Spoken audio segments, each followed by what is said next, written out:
Mahasiswa UIN Raden Intan Lampung menggelar aksi terkait transparansi sistem akademik berbasis online di depan gedung Rektorat.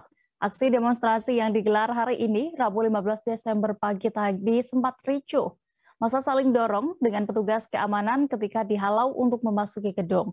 Untuk mengetahui lebih detailnya, sudah bergabung bersama kami rekan jurnalis dari Tribun Lampung, ada Hendra Saputra yang akan menyampaikan informasi lengkapnya.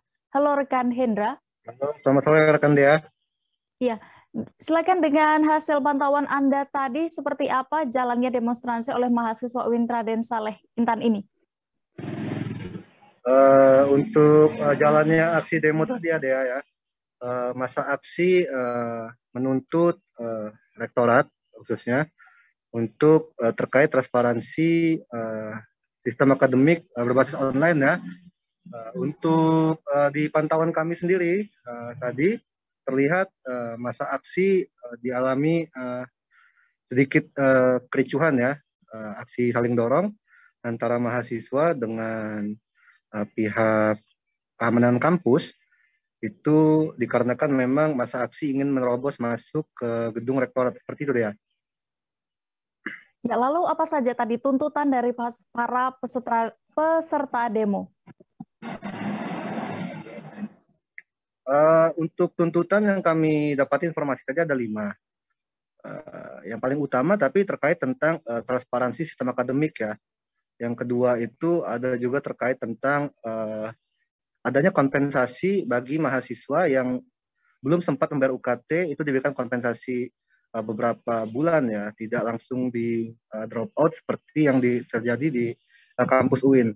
Mungkin tuntutan lebih kepada terkait sistem akademik berupa apa bahasa mereka tadi itu dari sistem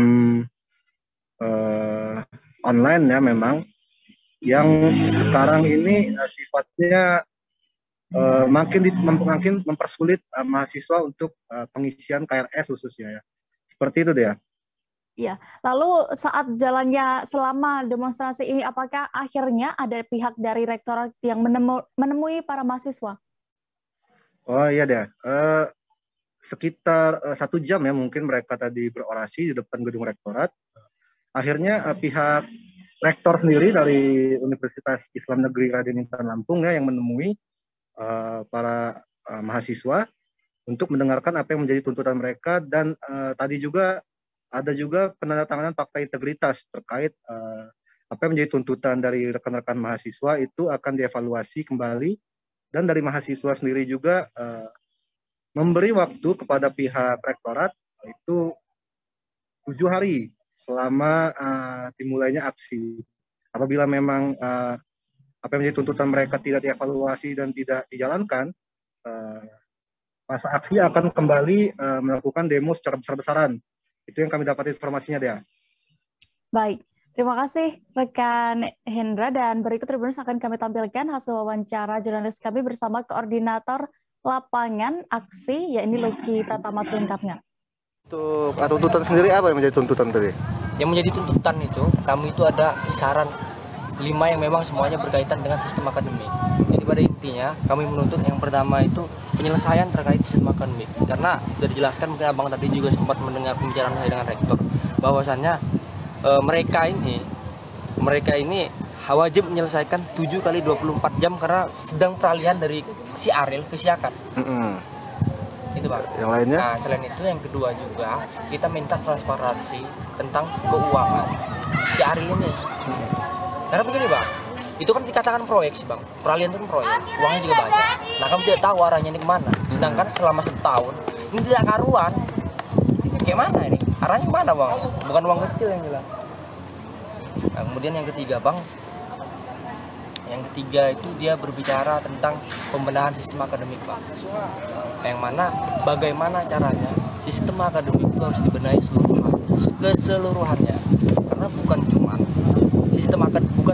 si Ariel doang yang sulit, cuman ada sisi Gastra dan juga beberapa sistem akademik yang lainnya. Yang mana kalau berbicara pendidikan, yang mestinya dikembangkan di Raden Intan itu terkait pendidikannya, bukan berbicara apa itu namanya grandnya atau megahnya, tidak terlalu penting menurut kami selaku mahasiswa. publik, Bang.